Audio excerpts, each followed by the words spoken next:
আমাদের আজকের এই রোমাঞ্চকর বিশ্লেষণে সবাইকে স্বাগত। আজ আমরা এমন এক জায়গার অন্ধকারে পা রাখতে যাচ্ছি যা শতাব্দীর পর শতাব্দী ধরে রহস্য, ভয় আর মিথের চাদরে ঢাকা। ভারতের রাজস্থান রাজ্যের আলওয়ার জেলায় অবস্থিত এই ভানগড় দুর্গ কেবল পুরনো কিছু পাথর আর ইটের স্তূপ নয়, এটি ভারতের সবচেয়ে কুখ্যাত এবং রহস্যময় স্থানগুলোর একটি। দিনের আলোতে যে দুর্গ তার প্রাচীন সৌন্দর্যের গল্প শোনায়, রাতের আঁধারে সেটিই নাকি হয়ে ওঠে এক অজানা আতঙ্কের কেন্দ্রবিন্দু।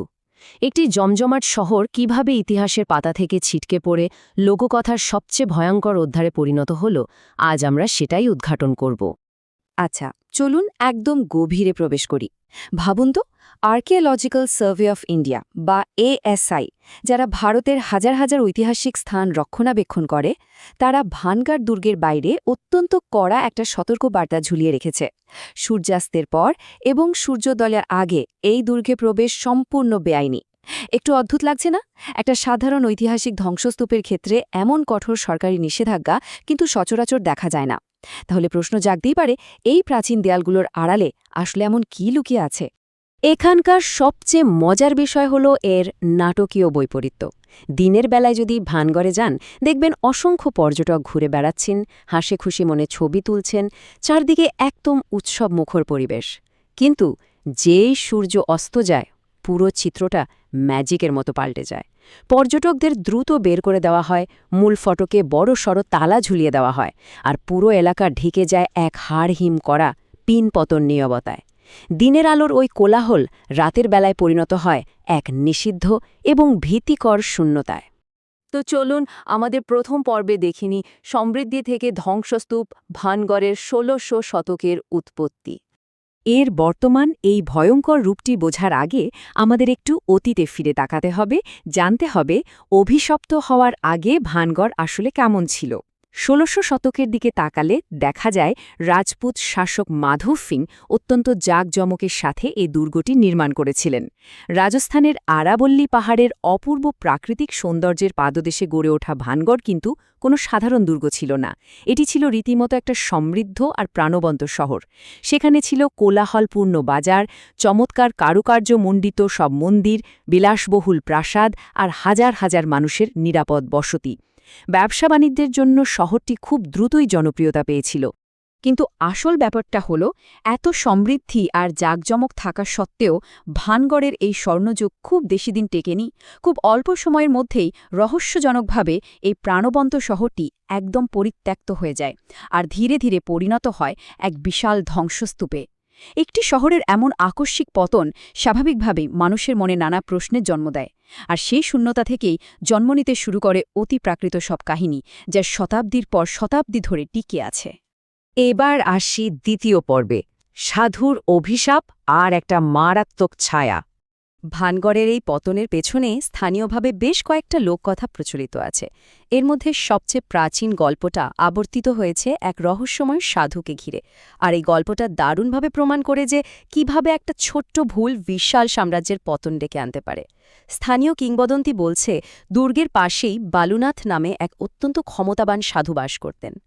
যখন রাজাই দুর্গ নির্মাণের পরিকল্পনা করেন, তখন সাধু একটা বিশেষ শর্তে অনুমতি দিয়েছিলেন। শর্তটা ছিল একদম সোজা কিন্তু খুব কড়া। দুর্গটি যত উঁচু করেই নির্মাণ করা হোক না কেন, তার ছায়া যেন কখনো সাধুর আশ্রমকে স্পর্শ না করে। প্রথম দিকে সবাই এই শর্ত খুব সতর্কতার সাথেই মেনে চলেছিল। কিন্তু ক্ষমতার দম্ভে অন্ধ হয়ে পরবর্তীকালে দুর্গের উচ্চতা এতটাই বাড়ানো হয় যে শেষ পর্যন্ত সেই অশুভ ঘটনাটি ঘটেই যায়। দুর্গের বিশাল ছায়া গিয়ে পড়ে সাধু বালুনাথের পবিত্র আশ্রমের ওপর, আর ঠিক তখনই সাধু চরম ক্ষোভে ফেটে পড়েন। তিনি অভিশাপ দেন, এই শহর ধ্বংস হয়ে যাবে আর এখানে কেউ শান্তিতে থাকতে পারবে না। স্থানীয়দের দৃঢ় বিশ্বাস, সাধুর সেই মারাত্মক অভিশাপের কারণেই ভানগড়ের বাতাস থেকে শান্তি চিরতরে বিদায় নেয়। চলুন দেখি আমাদের তৃতীয় পর্বে কি আছে, রাজকুমারী, কালো জাদুকর এবং প্রতিশোধের এক রোমাঞ্চকর কাহিনী। সাধুর অভিশাপ ছাড়াও ভানগড়ের বাতাসে ভেসে বেড়ায় আরও একটা রোমাঞ্চকর গল্প। চলুন দেখি ঘটনাটা কিভাবে মোড় নেয়। রাজকুমারী রত্নাবতীর সৌন্দর্যের খ্যাতি তখন পুরো রাজস্থানে ছড়িয়ে পড়েছিল। সিনহিয়া নামের এক কালো জাদুকর রাজকুমারীকে দেখে রীতিমতো মোহগ্রস্ত হয়ে পড়ে, কিন্তু একজন সাধারণ জাদুকরের পক্ষে তো আর রাজকুমারীকে পাওয়া সম্ভব নয়। তাই সে এক ভয়ঙ্কর চক্রান্ত করে।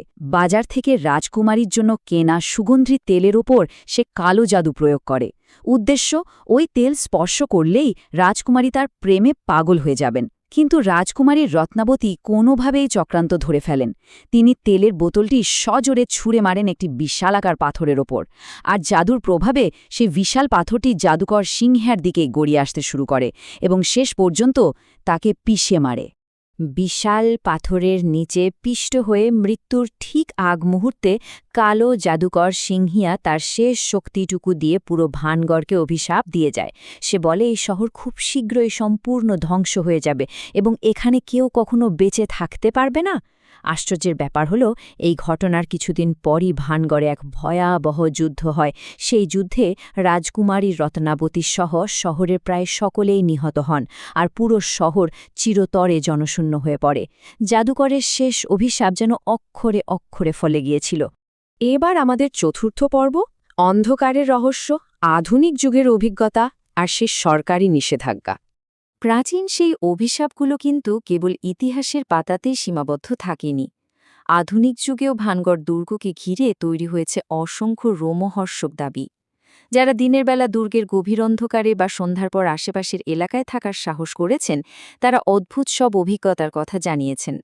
কেউ কেউ বলেছেন, প্রাচীন প্রাসাদের ধ্বংসস্তূপ থেকে নাকি তারা কোনো নারীর হৃদয়বিদারক কান্নার আওয়াজ শুনেছেন।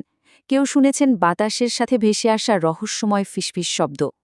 কারো মনে হয়েছে কেউ একজন ঠিক তাদের পেছন পেছন হাঁটছে। স্পষ্ট শোনা গেছে অদৃশ্য পায়ের আওয়াজ।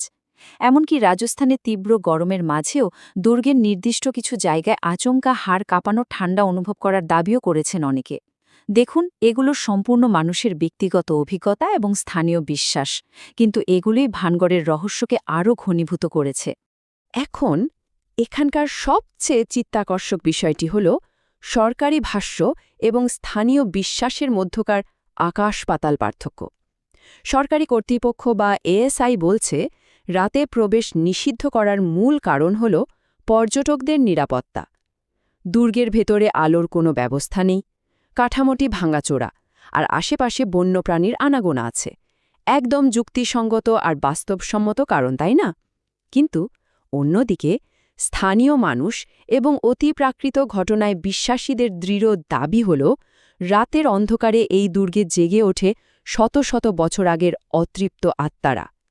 কারণ যাই হোক না কেন, ফলাফল কিন্তু একটাই, রাতের অন্ধকারে ভানগড় দুর্গ থাকে সম্পূর্ণ জনমানবহীন। আমরা চলে এসেছি আমাদের শেষ পর্বে, ইতিহাস নাকি কিংবদন্তি, ভানগড়ের টিকে থাকা ঐতিহ্য।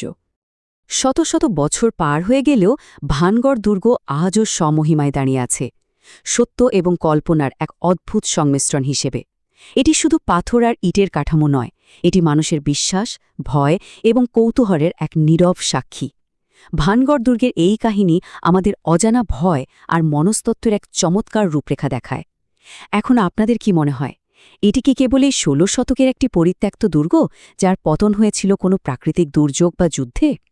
আর এই অতিপ্রাকৃত গল্পগুলো কি শুধুই মানুষের কল্পনাপ্রসূত মিথ, নাকি লোককথার আড়ালে লুকিয়ে আছে এমন কোনো অন্ধকার সত্য যা আজও রাতের আঁধারে ভানগড়ের ধ্বংসস্তূপে ঘুরে বেড়ায়?